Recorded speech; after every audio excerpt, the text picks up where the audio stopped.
இந்த உலகத்தையே கட்டி ஆண்டு கொண்டிருக்கிற யூத இலுமினாட்டிகள், யூதர்கள், அந்த யூத மாஃபியா, அந்த இலுமினாட்டி கும்பல், அந்த டீப் ஸ்டேட் கும்பல் நம்ம வாழ்க்கையில் நம்ம செய்கிற ஒவ்வொரு செயல்லையுமே நம்ம நினச்சிட்டு இருப்போம் இதை நம்ம செய்கிறோன்னு. ஆனால் அப்படி கிடையாது. நம்மளுடைய ஒவ்வொரு மூமெண்ட்டையும் கண்ட்ரோல் பண்ணி, சினிமாவாக இருக்கலாம், டிவியாக இருக்கலாம், நம்ம அன்றாட வாழ்க்கையில் நம்ம செய்கிற ஒவ்வொரு விஷயத்தையும், ஒவ்வொரு மூமெண்ட்டையும் கட்டுப்படுத்துறது யாருன்னா இலுமினாட்டிகள், அந்த யூத சதி கும்பல். இந்த உலகை கட்டி ஆண்டு கொண்டிருக்கிற, இந்த உலகில் நடக்கும் அத்தனை தீமைக்கும் காரணமான அந்த ஒரு கும்பல், இவங்கிட்ட ஒரு ஸ்பெஷலாக ஒரு கேரக்டர் உண்டு. இவங்க என்ன பண்ணுவாங்கன்னா, இவங்க செய்ய போகிற விஷயங்களை, இல்லை செஞ்ச விஷயங்களை இவங்க என்ன பண்ணுவாங்கன்னா, சிம்பாலிசம், குறியீடாக இவங்க வச்சுருப்பாங்க. அப்போ நம்ம ஊரில் குறியீடு வைக்கிறதுக்கு ரொம்ப ஈஸியான ஒரு மோடு என்னென்னா சினிமா. அதையும் தாண்டி இந்த சினிமாவில் உள்ளவங்க அத்தனை பேருமே இந்த இலுமினாட்டி கும்பலால் தான் இவங்க கட்டுப்படுத்தப்படுறாங்க. இந்த இலுமினாட்டி கும்பல் தான் இவங்களை கண்ட்ரோல் பண்ணி சினிமாவில் என்ன காட்சியை வைக்கணும், நம்ம என்ன கதையை சொல்லணும், நம்ம அரசியலில் அடுத்து யார் நமக்கு சிஎம்மாக வரணும், அடுத்து யார் நமக்கு பிரைம் மினிஸ்டராக வரணும், நம்ம ஊரில் மட்டுமல்ல உலகில் உள்ள ஒவ்வொரு நாட்டிலையுமே எல்லா இடங்கள்லையுமே யாரெல்லாம் அதிகாரத்துக்கு வரணும் அப்படின்றத முடிவு செய்கிற இடத்துல இவங்க தான் இருக்காங்க. இவங்க என்ன பண்ணுவாங்கன்னா, இவங்க சினிமா எடுப்பாங்க. அந்த சினிமாவில் நிறையா இவங்களுடைய குறியீட்டை உள்ளே வைப்பாங்க. அப்படி இப்போது ரீசண்டாக வெளியான தனுஷ் நடித்து தயாரித்த ஓம் அப்படின்ற ஒரு திரைப்படத்தினுடைய ட்ரைலர் வந்திருக்கு. இந்த ட்ரைலரில் நீங்கள் பார்த்தீங்கன்னா, நீங்கள் நல்லா உத்து கவனிச்சிங்கன்னா, உங்களுக்கு 2 கண் இருக்குது. நீங்கள் 3வது ஒரு கண், அந்த 3வது கண்ணை நீங்கள் திறந்து பார்த்தீங்கன்னா உங்களுக்கு யாருக்கும் தெரியாத ஒரு ரகசியம் உங்களுக்கு தெரியும். ஸோ இந்த வீடியோவில் நம்ம டீகோட் பண்ண போகிறோம். நான் உங்களை இந்த ட்ரைலருடைய ஒவ்வொரு சீன், ஒவ்வொரு காட்சி, ஒவ்வொரு ஃப்ரேம், ஏன் இது இங்கே வச்சாங்க, ஏன் இந்த காட்சி இங்கே வச்சாங்க, ஏன் இந்த குறியீடு வச்சாங்கன்னு நான் உங்களுக்கு கைட் பண்ண போகிறேன். ரொம்ப கவனமாக நீங்கள் பார்க்கணும். நீங்கள் மிஸ் பண்ணிட்டீங்கன்னா அப்புறம் வருத்தப்படுவீங்க. இப்போ நம்ம ட்ரைலருக்குள்ளே போகிறதுக்கு முன்னால் இந்த படத்தினுடைய பெயர், அதுக்கப்புறம் இந்த படத்தினுடைய இயக்குனர், அடுத்து இந்த படத்தில் நடித்த நடிகரான தனுஷ், இந்த 3 பேரையும் இந்த இலுமினாட்டிகள் எப்படி இயக்குறாங்கன்னு நான் முதல்ல உங்களுக்கு நான் சொல்லிடுறேன். ஃபஸ்ட்டு இந்த படத்தினுடைய பெயர் போயிடலாமா? படத்தினுடைய பெயர் ஓம். ஏன் ஓம்னு வச்சாங்க? ஆம்னு வச்சுருக்கலாம், இல்லை ஓஹோம்னு வச்சுருக்கலாம்.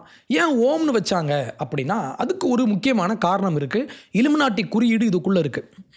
1995 நம்ம தலைவர் ரஜினிகாந்த் அவர்கள் நடித்த பாஷா படத்தினுடைய ஒரு காட்சி, ஒரு பாடல் காட்சி, நீ நடந்தால் நடை அழகு அப்படின்ற ஒரு அற்புதமான ஒரு பாடல் காட்சி ஒன்று உண்டு. இந்த படத்துக்கான குறியீடு அங்கே வச்சுருக்காங்க.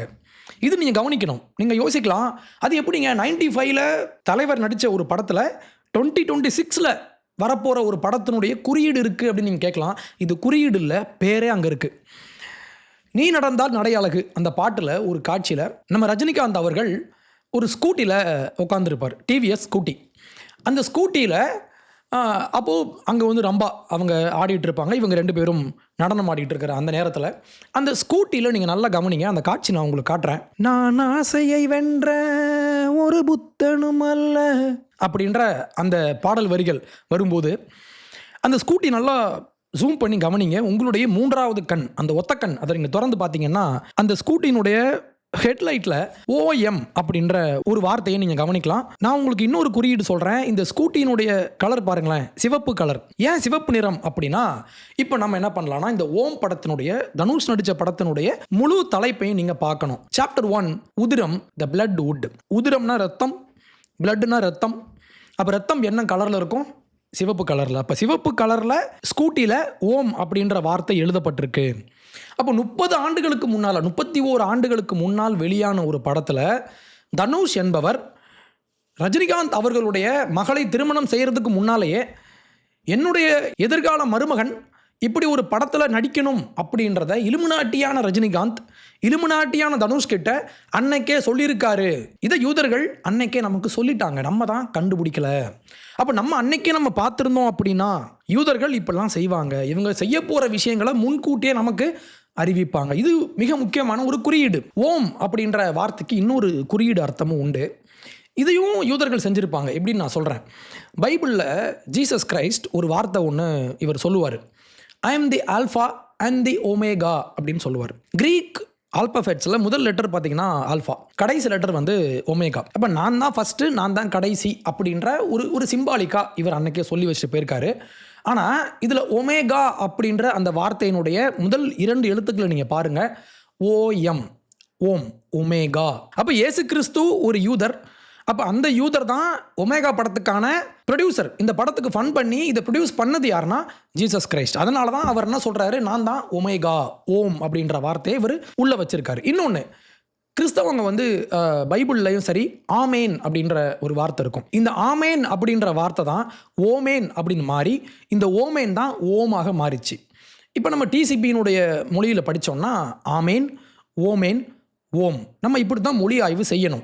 அப்போது இந்த ஓம் அப்படின்ற வார்த்தை ஆமேன் அப்படின்ற யூதர்களுடைய வார்த்தையிலிருந்து வந்துச்சு அப்படின்ற ஒரு உண்மையை நம்ம புரிஞ்சுக்கணும். இந்த ஓமில் இன்னொரு குறியீடு இருக்குது, ஓஎம். இந்த ஓ என்பது ஒரு சர்க்கிள், எம் என்பது எம் ஃபார் மவுண்டைன்.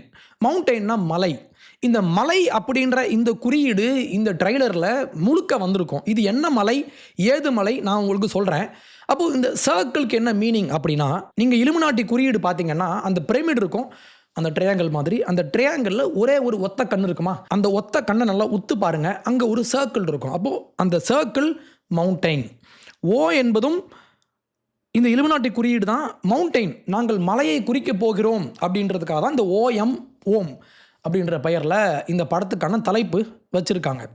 அடுத்து இந்த படத்தில் நடித்த நடிகரான தனுஷ். தனுஷ் அப்படின்னா தனுஷ ராசி. தனுஷ ராசியை ஆங்கிலத்தில் சாஜிடேரியஸ் அப்படின்னு சொல்லுவாங்க. அப்போ உங்களுக்கு தெரியும், ஒவ்வொரு ராசிக்குமே ஒரு குறியீடு உண்டு, ரைட்டா? அப்போ தனுஷ் அப்படின்றவரை ஏன் இவங்க சூஸ் பண்ணாங்கன்னா இந்த படத்தில் நடிக்க, தனுச ராசியை குறிக்க. அப்போ தனுச ராசிக்கு என்ன அர்த்தம் அப்படின்னு பார்த்தீங்கன்னா, இது சாஜிடேரியஸ்.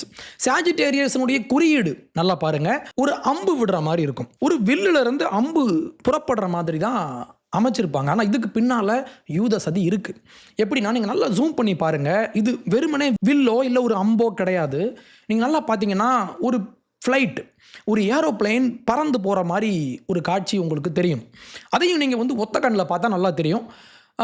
அப்படியே பின்னால் பாருங்கள், இங்கே ஒரு விமானம் இப்படி பறந்து போகிற மாதிரி ஒரு காட்சி இருக்கா. இந்த விமானமும் தனுச ராசியினுடைய அந்த குறியீடும் ஒரே மாதிரி இருக்கும். அப்போ இவங்க என்ன சொல்ல வராங்கன்னா, இது வந்து ட்வின் டவர்ஸ், இந்த இரட்டை கோபுரங்களை தகர்க்கிற மாதிரியான காட்சிகளை நீங்கள் பார்க்கலாம். பின்னால் விமானம் பறக்கிற மாதிரி இருக்கும் இல்லையா? அப்போது இது தனுச ராசியினுடைய ஒரு வில்லோ ஒரு அம்போ கிடையாது. மாறாக இரட்டை கோபுரங்களை நாங்கள் தான் இடித்தோம் அப்படின்றத யூதர்கள் நம்மக்கிட்ட சிம்பாலிக்காக சொல்கிறாங்க. நல்லா ஒத்து பாருங்கள், இந்த புக்கில் இது லாரன்ஸ் ரைட் அப்படின்ற ஒரு ஜேர்னலிஸ்ட் எழுதின மிக முக்கியமான ஒரு புத்தகம். இந்த புத்தகத்தில் லூமிங் டவர் அப்படின்ற பெயரில் அல்கொய்தா அப்படின்ற ஒரு பயங்கரவாத அமைப்பு எப்படியெல்லாம் இவங்க செஞ்சாங்க, இவங்களுடைய பேக்ரவுண்ட் என்ன. நான் இப்போ அவுட் ஆஃப் கேரக்டரில் வந்துட்டேன். ஓகே, இது வந்து கெவின் பால். Okay, right. இப்போ இந்த புத்தகத்தில் நீங்கள் படிச்சிங்கன்னா, இவர் அல்கொய்தாவினுடைய தோற்றம், இவங்க எங்கேருந்து உருவானாங்க, இவங்களுடைய கொள்கைலாம் என்ன, இவங்க எப்படி உருவானாங்க, இவங்களுடைய நோக்கம் என்ன, இவங்க எப்படி ஆப்ரேட் ஆகுறாங்க அப்படின்ற விஷயத்தை, இவங்களுடைய தோற்றம் 1940 எகிப்தில் உள்ள ஒரு ஃபேமிலி, இவர் அங்கேருந்து ஆரம்பிப்பார். அங்கேருந்து ஆரம்பித்து இவங்க என்னெல்லாம் செஞ்சாங்க, எப்படிலாம் பிளான் பண்ணாங்கன்னு சொல்லி ரொம்ப விரிவாக இந்த புத்தகம் எழுதப்பட்டிருக்கும். இந்த புத்தகத்தில் நோட்ஸ் மட்டுமே பார்த்தீங்கன்னா மொத்தம் 55 பக்கத்துக்கு நோட்ஸ் மட்டுமே இருக்கும். Okay, notes. அதுக்கப்புறம் பிப்ளியோகிராஃபி, இவர் எங்கேருந்து ரெஃபரன்ஸ் எடுத்தார், எந்த ரிப்போர்ட்லேருந்து எடுத்தார், எந்த புத்தகத்திலேருந்து எடுத்தார், எந்த ஜேர்னலிஸ்ட், இதுக்கான சோர்ஸ் யார் கொடுத்தா, அந்த மாதிரி விரிவாக பிப்ளியோகிராஃபி மட்டுமே ஒரு 15 பக்கத்துக்கு இருக்கும். ஒரு 150 புத்தகங்களுக்கு மேலாக இவர் மேற்கோள் காமிச்சிருப்பார். ஆனால் நம்ம வந்து இதை நம்பக்கூடாது. ஏன்னா இலுமினாட்டிகள் புத்தகத்தில் ஒன்று எழுதி வைப்பாங்க, நம்ம அதை நம்பக்கூடாது. ஏன்னா புத்தகம் என்பதே யூத சதி தான். யூதர்கள் நம்மளை டைவர்ட் பண்ணி நம்மளை டிஸ்ட்ராக்ட் பண்ணுறதுக்காக தான் புத்தகங்களே கண்டுபிடிச்சாங்க. அப்போ நம்ம என்ன பண்ணோம்னா புக்கை படிக்கக்கூடாது. நம்ம என்ன பண்ணோம்னா கண்ணை திறந்து பாருங்கள், இந்த விமானம் தனுஷ ராசியினுடைய அந்த குறியீடு மாதிரியே இருக்கும். அப்போ இரட்டை கோபுரங்களை நாங்கள் தான் இடித்தோம் அப்படின்றத சிம்பாலிக்காக ஓம் பட ட்ரைலர் மூலமாக, தனுஷ் அப்படின்ற ஒரு நடிகர் மூலமாக யூத பார்ப்பனர்கள் நம்மக்கிட்ட சொல்கிறாங்க. ஆனால் நமக்கு இது புரியுமா, புரியணும். அந்த புரிய வைக்கிற வேலை தான் இப்போ நான் பண்ணிகிட்டு இருக்கேன். ஓகே, இப்போ நம்ம வந்து பேக் டு இந்த கேரக்டருக்கு வந்துடலாம். நெக்ஸ்ட்டு, இந்த படத்தினுடைய இயக்குனர் யாருன்னா பெரியசாமி, ராஜ்குமார் பெரியசாமி அப்படின்ற ஒரு பெயர் இருக்குது. அது ஏன் பெரியசாமி, ஏன் சின்ன சாமின்னு ஏன் வைக்கல அப்படின்னு நீங்கள் கேட்டிங்கன்னா, இதுக்கு பின்னாலையும் ஒரு சதி ஒன்று இருக்குது. என்னென்னா, யூதர்கள் இவங்களுடைய பைபிளில் இவங்களுடைய கடவுளை இவங்க எப்படி காமிச்சிருக்காங்க அப்படின்னு நம்ம பார்த்தோம்னா இந்த பெயருக்கான மீனிங் அங்கே இருக்குது. பைபிளில் ஒரு வசனம் ஒன்று உண்டு. Psalms 147 verse 5. நம்முடைய ஆண்டவர் பெரியவரும் மகாபலம் உள்ளவருமாயிருக்கிறார், அவருடைய அறிவு அளவில்லாதது அப்படின்னு ஒரு வசனம் யூதர்கள் எழுதின அவங்களுடைய பைபிளில் உண்டு. நீங்கள் அந்த வார்த்தையை கவனிங்க. நம்முடைய ஆண்டவர் பெரியவரும். ஏன் மற்றவங்கலாம் சின்னவங்களா? யூதர்களுக்கு ஒரு குணம் உண்டு. என்னன்னா, இவங்களுடைய கடவுள் தான் பெரிய கடவுள், இவங்களுடைய ஆண்டவர் தான் எல்லாத்த விட ரொம்ப சக்தி வாய்ந்த கடவுள்னு இவங்களுக்கு ஒரு கொழுப்பு ஒன்று உண்டு. அப்போ இவங்க பைபிளில் முழுக்க இவங்க இப்படித்தான் எழுதி வச்சுருப்பாங்க. அப்போது எங்களுடைய கடவுள் தான் பெரியவர் பெரியவர் பெரியவர் அப்படின்றத குறிக்கிறதுக்காக இவங்க பெரிய அப்படின்ற ஒரு டைரக்டரை கொண்டு வந்து இவருடைய பெயரை பெரிய சாமி, பெரிய சாமினா யாரு? பெரிய கடவுள், எங்களுடைய கடவுள் தான் பெரிய கடவுள், பெரிய சாமி அப்படின்னு சொல்கிறதுக்காக தான் இவங்க இந்த பைபிள் வசனத்தை எடுத்து இந்த பெரிய சாமி அப்படின்ற வார்த்தையை இந்த படத்தினுடைய டைரக்டருக்கு வச்சு விட்ருக்காங்க. பார்த்தீங்களா, இவன் எவ்வளவு ஆழமாக யோசிச்சிருக்கான்னு பாருங்களேன், எவ்வளவு ஃப்ராடுத்தனமாக அவன் யோசிச்சிருக்கான்னு பாருங்கள்.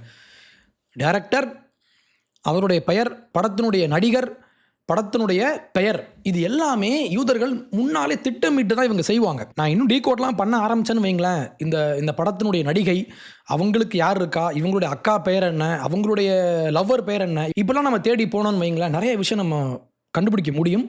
பட் நம்ம இப்போ ட்ரெய்லருக்குள்ளே வந்துடலாம். ட்ரெய்லரில் பார்த்தீங்கன்னா முதல் காட்சி பார்த்தீங்கன்னா இந்த படத்தினுடைய தயாரிப்பு நிறுவனமான ஊண்டர்பார் ஃபிலிம்ஸ் அப்படின்ற இந்த நிறுவனத்தினுடைய பெயர் அங்கே வரும். பார்க்கலாமா? இப்போ இந்த ஒரு ஃப்ரேமில் நீங்கள் 3 காட்சிகள் பார்க்க முடியும். ஒன்று, லெஃப்ட் சைடு கார்னரில் அந்த ஊண்டபார் அப்படின்ற அந்த நிறுவனத்தினுடைய லோகோ அங்கே இருக்கா. இன்னொன்று, வலது பக்கத்தினுடைய கடைசியில் பாருங்கள், அந்த நாமம் அங்கே இருக்கும். இந்த நாமம் நீங்கள் அப்பயே பார்த்துருக்கலாம், ரஜினிகாந்த் அவர்கள் அந்த பாஷா படத்தில் நாமம் அணிஞ்சிருப்பார். இப்போ புரிஞ்சிருச்சா? பாஷா படத்தினுடைய காட்சி இந்த படத்தினுடைய முதல் ஃப்ரேமில் இருக்குது. இது எல்லாமே இலுமினாட்டிகள் செய்கிற ஒரு சதி வேலை. இந்த ஃப்ரேமில் இன்னொரு காட்சி இருக்கும், பின்னால் ஒரு மலை இருக்கும். நம்ம அப்பயே பார்த்த மாதிரி மலை. M ஃபார் மவுண்டைன் இல்லையா? O for circle, circle is for அந்த ஒத்தக்கண்ணு, ஆல் சீயிங் ஐ அப்படின்னு சொல்லுவோம்ல அது. M for mountain. இந்த மவுண்டைன் இங்கே இருக்கும். இப்போது நெக்ஸ்ட்டு, ஊண்டபார் ஃபிலிம்ஸ்னு ஏன் பேர் வைக்கணும்? முதல்ல ஊண்டபார்னா என்ன அர்த்தம்? ஊண்டபார்னா இது ஒரு ஜெர்மானிய வார்த்தை. இந்த வார்த்தைக்கு அர்த்தம் என்னன்னா ஒண்டர்ஃபுல்னு அர்த்தம், ஆச்சரியமான, அற்புதமான.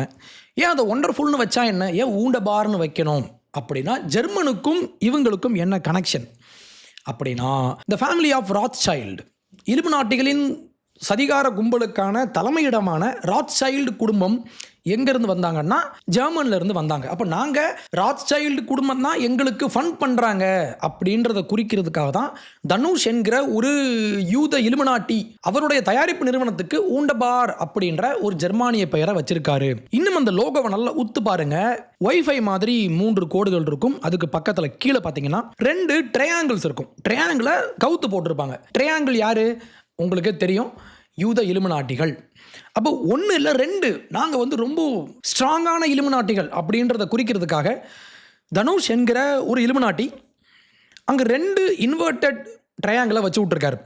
அப்போது படத்தினுடைய முதல் காட்சி நீங்கள் பாருங்கள், ஓப்பனிங் ஃப்ரேம்லேயே 3 விஷயம் இருக்குது, 3மே கனெக்ட் ஆகும். இந்த ஃப்ரேமில் உங்களுக்கு நார்மலாக பார்த்தா உங்களுக்கு என்ன தெரியும்னா, ஏதோ ஒரு காட்டுக்குள்ளே ஆண்கள் இப்படி போகிறாங்க அப்படின்னு தெரியும். ஆனால் எத்தனை பேர் போகிறாங்கன்னு நல்லா கவனிங்க. முதல் ஃப்ரேமில் 5 பேர் போவாங்க, அடுத்த ஃப்ரேமில் 7 பேர் போவாங்க, மொத்தம் 12 பேர். 12 பேர் கோடாரி எடுத்துகிட்டு லெஃப்ட் சைட்லேருந்து ரைட் சைடுக்கு போகிறாங்க. நீங்கள் ஃப்ரேமில் பார்க்கணும்.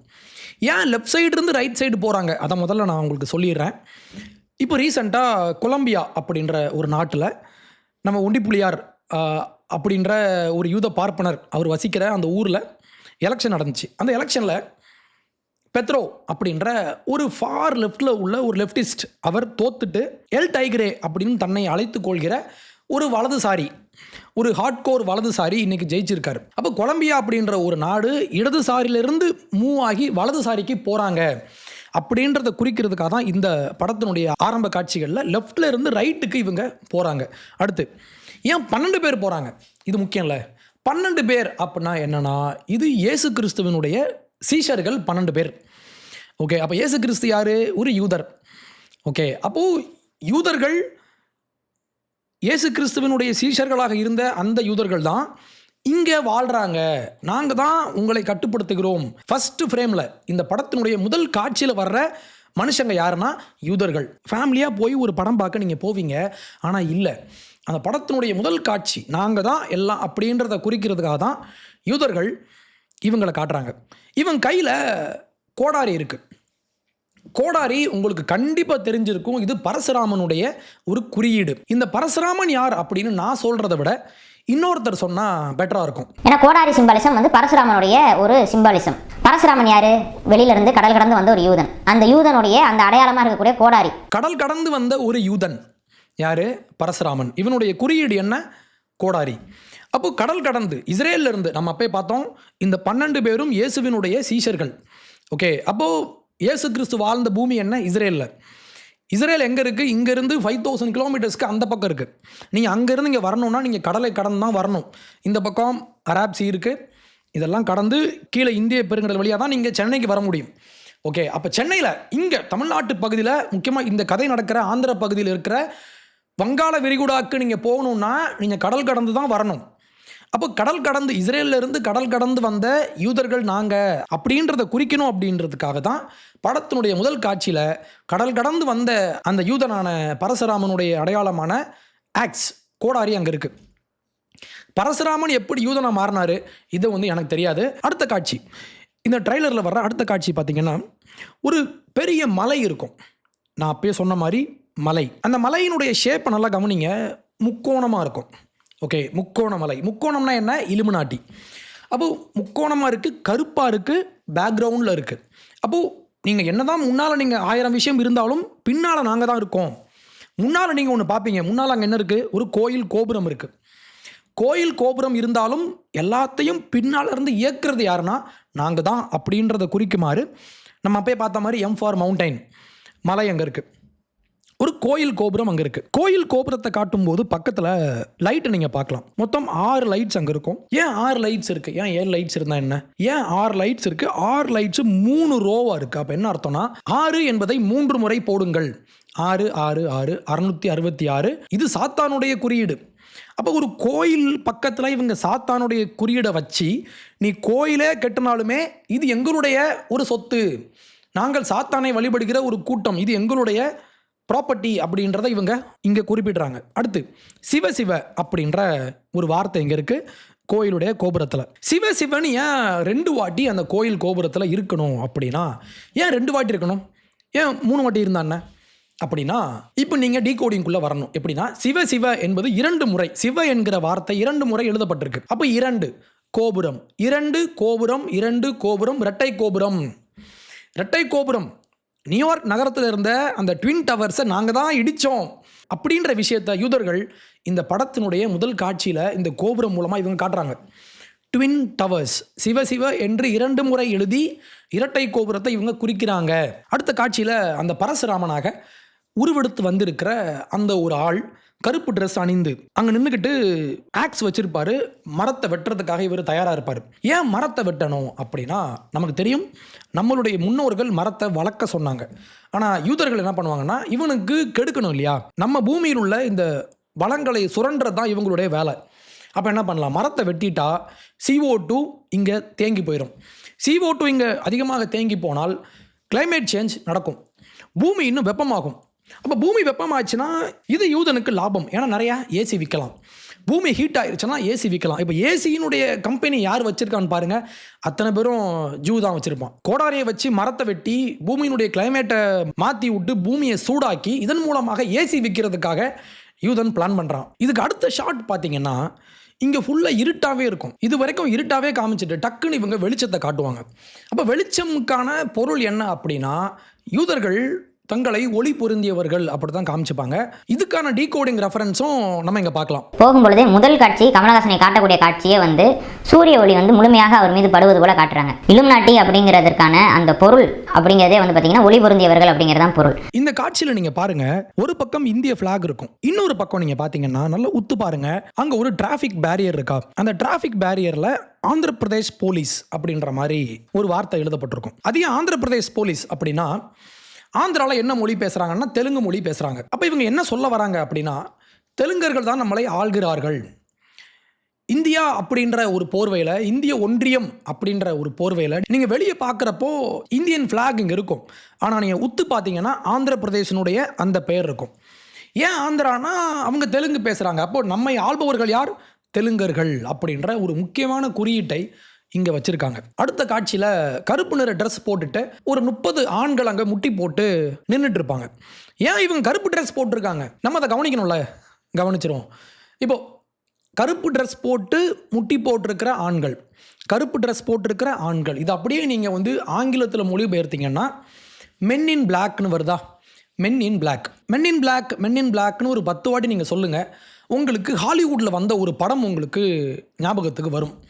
மென் இன் பிளாக் அப்படின்னு டாமி லீ ஜோன்ஸும் நம்ம வில் ஸ்மித்தும் நடிச்சிருப்பாங்க. இந்த படத்தில் இந்த படத்தினுடைய குறியீடு இங்கே இருக்குது. எப்படின்னா, இந்த படத்தில், அந்த மென் இன் பிளாக் படத்தில் ஏலியன்ஸை இவங்க ஒளிச்சு வச்சுருப்பாங்க பூமியில். ஏலியன்ஸ் இங்கே விசிட் பண்ணியிருப்பாங்க, அரசாங்கம் இவங்களை மறைச்சி வச்சுருப்பாங்க. ஏலியன்ஸை நாங்கள் ஒளிச்சு வச்சுருக்கோம், ஏலியன்ஸ் இங்கே உண்மையாக இருக்காங்க அப்படின்ற ஒரு உண்மையை ஹாலிவுட்டில் படமாகவே எடுத்துட்டான். 3 படம் எடுத்திருக்கான், 1 இல்லை 2 இல்லை 3 படம். அதே மாதிரி அந்த ஒரு குறியீட்டை நாங்கள் இங்கேயும் வைக்கிறோம்.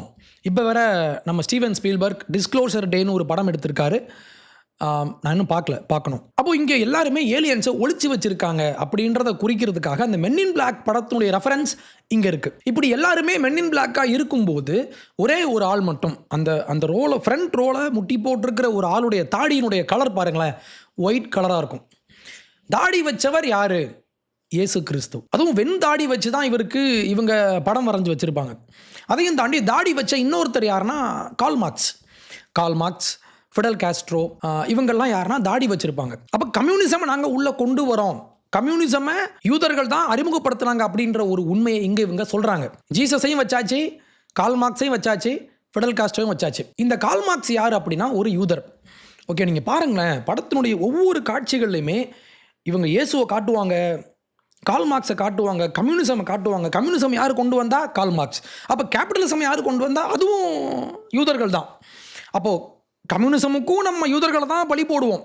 நம்மன்னா இந்த இரும்புநாட்டி கும்பல், இவங்க தான் முதலாளித்துவத்தையும் கொண்டு வருவாங்க, இவங்க தான் கம்யூனிசமையும் கொண்டு வருவாங்க. அடுத்து மிக முக்கியமான ஒரு காட்சி, இந்த படத்தினுடைய முதல் வார்த்தை. இது வரைக்கும் மியூசிக் அண்ட் விஷுவல்ஸாக காமிச்சிட்டு இருந்தவங்க முதன் முறையாக ஒரு வார்த்தையை இங்கே சொல்கிறாங்க. என்ன வார்த்தை அப்படின்னா, இது தெலுங்குல பேசுகிறாங்க. போலீஸ் வந்து கேட்குறாரு, ராமையா எத்தனை கன்மேன் இங்கே இருக்காங்க? இவர் சொல்கிறாரு 5 பேர். நம்ம இதில் நிறைய விஷயம் பார்க்கணும். ஃபஸ்ட்டு அந்த பேரை பார்த்துடலாம். ஏன் ராமையான்னு வச்சாங்க? ஏன் பாலையான்னு வச்சா என்ன? ஏன் முத்தையான்னு வச்சா என்ன? ஏன் ராமையான்னு வச்சாங்கன்னா, ராமர் என்பவர் வடநாட்டை சேர்ந்த ஒரு கடவுள். பிஜேபி மாதிரியான பாசிச பாஜக இங்கே என்ன ட்ரை பண்ணுறாங்கன்னா, ராமராஜ்யத்தை இங்கே அமைக்க ட்ரை பண்ணுறாங்க. ராமராஜ்யத்தை அமைக்கணும்னா அதுக்கு இங்கே நிறையா ஆட்கள் உண்டு. அதில் முக்கியமான குறியீடு பார்த்திங்கன்னா, காவி ட்ரெஸ் போட்டிருப்பாங்க. காவி ட்ரெஸ்ஸை போட்டு ஃபுல் ஹேண்ட் ஷர்ட்லாம் போட்டிருப்பான். அவன் தான் இந்த காவி பாஜகவினுடைய ஒரு ஏஜென்ட். ஓகே, ஏன்னா இவங்க தான் ராமராஜ்யத்தை இங்கே கொண்டு வர ட்ரை பண்ணுறாங்க. ஏன் ஃபுல் ஹேண்ட் ஷர்ட் போடுறாங்க அப்படின்னா, முதல்ல நான் அங்கே வந்துடுறேன். ஃபுல் ஹேண்ட் ஷர்ட் ஏன் போடுறாங்கன்னா, இதுவரைக்கும் ஹாஃப் ஹேண்ட் ஷர்ட் போட்டான், ஏன் இன்றைக்கி ஃபுல் ஹேண்ட் ஷர்ட் போடுறான் அப்படின்னா, ஃபுல் ஹேண்ட் ஷர்ட் ஏன் போடுவாங்கன்னா, கைகளை மறைக்க. என்னுடைய கைகளில் குற்றம் இருக்குது, என்னுடைய கைகளில் ரத்தம் இருக்குது, நான் இதை மறைக்க போகிறேன், இந்த ராமராஜ்யத்தை நான் அமைக்கிறதுக்காக நாங்கள் ரகசியமாக வரோம் அப்படின்ற ஒரு உண்மையை சொல்லத்தான் இவங்க ஃபுல் ஹேண்ட் ஷர்ட் போட்டு வராங்க. அடுத்து இந்த ராமையா அப்படின்றதுக்கு இன்னொரு அர்த்தமும் இருக்குது. RAM, RAM, random access memory. இந்த ரேம்ன்ற வார்த்தை அதிகமாக எங்கே பயன்படுத்தப்படும்னா சிலிக்கான் வேலியில், அமெரிக்காவில் உள்ள ஐடி இண்டஸ்ட்ரியில் தான் ரேம் அப்படின்ற வார்த்தை அதைத்தான் குறிக்கும். ஐடி இண்டஸ்ட்ரி இன்றைக்கி எங்கிட்ட தான் இருக்குது, சிலிக்கான் வேலியை நாங்கள் தான் கண்ட்ரோல் பண்ணுறோம் அப்படின்ற ஒரு உண்மையை ராமையா அப்படின்ற ஒரு பெயரில் இவங்க சொல்கிறாங்க இந்த இலுமினாட்டி கும்பல். அடுத்து கேட்குறாங்க, எத்தனை கன்மேன் இருக்காங்க?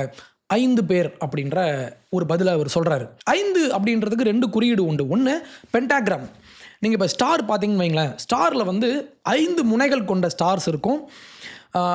இந்த பில்லி சூனியம் பண்ணுறவங்க, ஆக்கல்ட் பண்ணுறவங்கலாம் பென்டாகிராம் ஸ்டாரை வரைஞ்சி வச்சுருப்பாங்க. இந்த பென்டாகிராம் ஸ்டாருக்கு பென்டான 5 முனைகள் கொண்ட ஸ்டார் தான் பென்டாகிராம். அந்த 5 குறிக்க தான் இவன் 5ன்னு சொல்கிறான். இந்த பென்டாகிராம் இப்போ எங்கெல்லாம் இருக்கும் அப்படின்னா, நாகசாகி, ஜப்பானில் உள்ள நாகசாகி நகரத்தினுடைய அஃபிஷியல் ஃப்ளாக் பார்த்தீங்கன்னா, நான் அதை காட்டுறேன் ஸ்க்ரீனில். 5 முனைகள் கொண்ட இந்த பென்டாகிராம் ஸ்டார் அங்கே இருக்கும். ஏன் நாகசாகி ஃப்ளாகில் இங்கே வைக்கணும் அப்படின்னா, நாகசாகி அப்படின்ற ஒரு நாடு மேலே தான் உலகின் தீய சக்தியான அமெரிக்கா குண்டு போட்டாங்க. ஞாபகம் இருக்கும் உங்களுக்கு. அப்போது அமெரிக்கா அப்படின்ற ஒரு தீய சக்தி மூலமாக நாகசாகி என்கிற ஒரு அப்பாவி ஜப்பான் நாட்டு மேலே குண்டு போட்டோம், நாங்கள் தான் அதை செஞ்சோம் அப்படின்றத திமிர்த்தனமாக யூதன் சொல்கிறான். இதே மாதிரி இந்த பென்டாகிராம் ஸ்டார்ஸ் வந்து மொராக்கோ, எத்தியோப்பியா இந்த மாதிரி நாடுகளில் உள்ள இவங்களுடைய ஃப்ளாக்லேயும் இந்த ஸ்டார் இருக்கும். அது ஏன் இருக்கும்? நீங்கள் அங்கே போய் கேளுங்க. I don't know. 5 என்பதற்கு இன்னொரு அர்த்தம் என்ன அப்படின்னா, கெவின் பால் அப்படின்ற ஒரு யூத பார்ப்பனனுடைய கையில் 5 விரல்கள் இருக்கும், 5 ஃபிங்கர்ஸ் இருக்கும் அப்படின்றத இவங்க இந்த படத்தில் குறியீடாக வச்சுருக்காங்க. அப்போ இந்த கையில் ஏன் 5 விரல் இருக்குது, இங்கே ஒரு 5 இங்கே ஒரு 5 இருக்கேன்னா அது கணக்கில் இல்லை, இதுதான் கணக்கு. 5 விரல் தான் கணக்கு. இந்த காட்சி முடிஞ்சதுக்கப்புறம் நீங்கள் இன்னொன்று கவனிக்கலாம். இந்த ட்ரெய்லருடைய முழு காட்சிகளுமே மழை பெஞ்சிட்டு இருக்கும். மழை என்பதும் ஒரு குறியீடு. ஏன்னா மழை எதுக்கு பெய்யுது அப்படின்னா, முதல்ல மழை பெஞ்சதுன்னா அந்த இடத்துல உள்ள அழுக்கெல்லாம் சுத்தமாகும். அப்போ இது சுத்தமாகும் அப்படின்ற இந்த ஒரு கான்செப்டுக்கு என்ன அர்த்தம்னா, நாங்கள் ரீசெட் பண்ணுறோம், பழைய உலக ஆர்டரை நாங்கள் மாற்றிட்டு நாங்கள் ஒரு நியூ வேர்ல்டு ஆர்டரை கொண்டு வரோம். இந்த நியூ வேர்ல்டு ஆர்டர் பழசை நாங்கள் மாற்றிட்டு, மழை அப்படின்னா கழிஞ்சு போ, பழசெல்லாம் கழிஞ்சு போ, எல்லாம் புதுசாக வா, பழசெல்லாம் அடிச்சுட்டு போயிடும். அப்போ இந்த பழைய உலக ஆர்டரான அனைத்தையும் நாங்கள் அழிச்சிட்டு நாங்கள் ஒரு நியூ வேர்ல்டு ஆர்டர் கொண்டு வரோம் அப்படின்ற ஒரு முக்கியமான குறியீட்டை யூதர்கள் இங்கே வச்சுருக்காங்க. அடுத்த காட்சியில் எல்லாரும் இப்படி முட்டி போட்டு அங்கே நின்றுட்டு இருப்பாங்க. திடீர்னு ஒரு ஆக்ஸ், ஒரு கோடாரி அங்கேருந்து பறந்து வந்து அந்த அந்த மரக்கட்டை மேலே லேண்ட் ஆகும். நம்ம அப்பயே பார்த்த மாதிரி இந்த படத்தினுடைய அனைத்து காட்சிகள்லையுமே, முதல் காட்சி தொடங்கி இந்த படத்தினுடைய போஸ்டர் எல்லா இடங்கள்லையுமே இந்த கோடாரி அங்கே இருக்கும். கோடாரி இஸ் ஃபார் பரசுராமன். பிடிச்சிங்க பார்த்தீங்களா? இப்படி தான். அடுத்து கோடாரி அங்கே வந்து லேண்ட் ஆன உடனே அந்த அங்கே முட்டி போட்டிருந்த ஆண்கள் எல்லாம் ஒரு மாதிரி எக்ஸைட் ஆகிடுவாங்க. ஆகிட்டு அவங்க சொல்கிற ஒரு வார்த்தை என்னென்னா, அண்ணாமலையாருக்கு அரோகரா அப்படின்ற வார்த்தையை இவங்க சொல்லுவாங்க. ஏன் அண்ணாமலையாருக்கு அரோகரான்னு ஏன் சொல்லணும்? தமிழிசை சவுந்தரராஜனுக்கு அரோகரான்னு ஏன் சொல்லலை? அம்மா வானதி சீனிவாசனுக்கு அரோகரான்னு ஏன் சொல்லலை? நயினார் நாகேந்திரனுக்கு அரோகரான்னு ஏன் சொல்ல? நம்ம வினோஜ் பி செல்வம், நானும் அவரும் ஒரு பாட்காஸ்ட்லாம் பண்ணியிருப்போம். அவருக்கு அரோகரான்னு ஏன் சொல்ல? ஏன் அண்ணாமலையாருக்கு அரோகரான்னு ஏன் சொல்கிறாங்கன்னா, இங்கே அண்ணாமலை நம்ம அப்போ பார்த்தோம் இல்லையா, மலை. அந்த ட்ரெய்லருடைய முதல் காட்சி தொடங்கி இவங்க மலையை காமிச்சிட்டே வந்தாங்க. அப்போ என்ன அர்த்தம்னா, பாஜகவில் பயணித்த ஒரு ஐபிஎஸ் அதிகாரியான அண்ணாமலை என்பவர் இன்னைக்கு தனி கட்சி ஒன்று தொடங்கியிருக்காரு. இதுக்கும் நாங்கள் தான் காரணம். ஏன்னா அண்ணாமலை அப்படின்றவர் இன்னைக்கு விஜய் அப்படின்ற ஒரு நடிகரை நாங்கள் ஆட்சிக்கு கொண்டு வந்துட்டோம். இதுவும் இவங்க நம்ம இலுமினாட்டி இவங்க செஞ்ச ஒரு சதி தான்.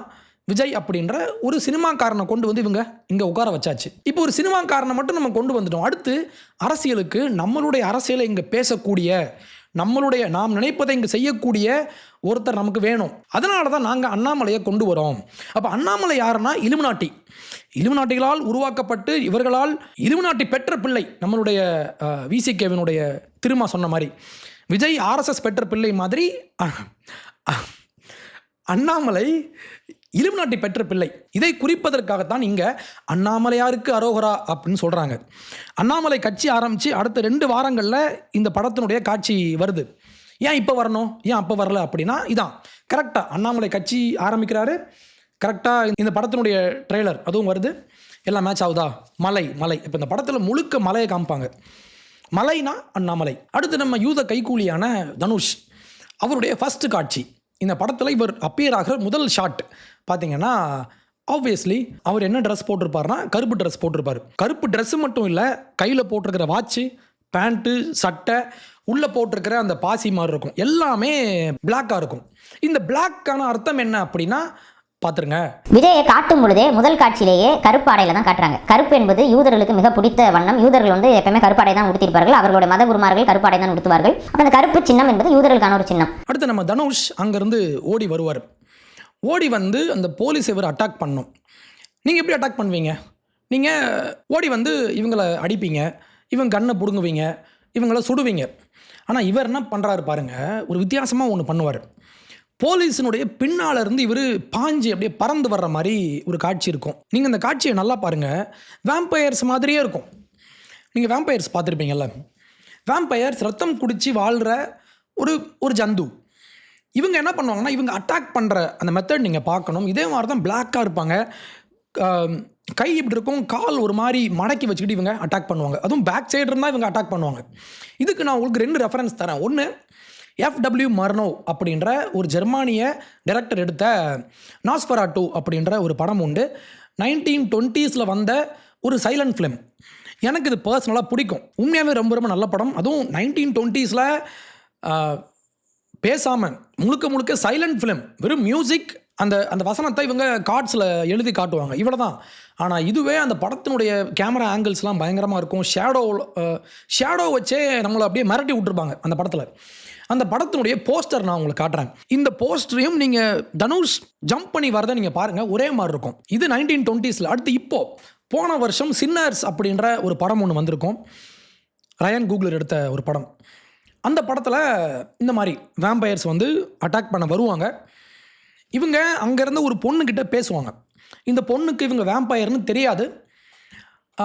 அந்த ஆர்குமெண்ட் வேறு மாதிரி போகுது, இவங்க வேறு மாதிரி பேசுகிறாங்க, வித்தியாசமாக பேசுகிறாங்கன்னு இந்த பொண்ணு கண்டுபிடிச்சி அங்கேருந்து இவங்ககிட்டருந்து விலகி இவங்க போவாங்க.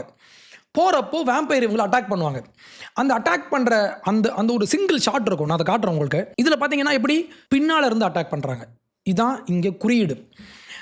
இவங்க தனுஷை இவங்க எப்படி காமிச்சிருக்காங்கன்னா, இந்த யூத இலுமினாட்டிகள் வேம்பயராக காட்டுறாங்க.